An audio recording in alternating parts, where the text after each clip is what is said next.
Well, we just did a problem similar to this we didn't call it version one. We're going to do a second version here. And the only difference right now is that we're going to deal with a whole number. And I wanted to just do that when you're taking a fraction, you're also dealing with a whole number.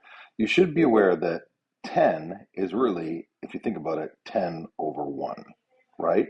So we're going to still, whenever we're dividing, we're going to multiply by the reciprocal. So the number one thing is multiply by the reciprocal. So we're going to flip this over, which is 10 over 1, which is going to become 1 over 10.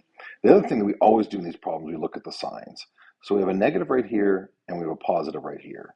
And a positive times a negative is always going to be equal to a negative. So we know that our answer is going to be negative. So let's just jump down and do this problem really quickly. So we're going to take this, and we're going to write 9/5, right? And we're going to multiply that by the reciprocal. This is 1 over 10. Now, we always want to take a look and see if there's any way we can reduce each side, but if we take a look at 9 and 10, there's no common denominator between those two. And 1 and 5, well, you can't reduce 1 any farther than it really is. So this is going to be a straight math problem. Now, if this had been different, we would have had to reduce, and that would have made our problem easier. But on the top here, we're going to end up with 9, and on the bottom, we're going to end up here with 50.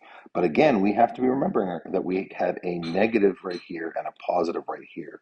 So our answer needs to have a negative, and I'd be remiss if I didn't put that in there. So we're going to write negative 9 divided by 50. Hopefully this has helped.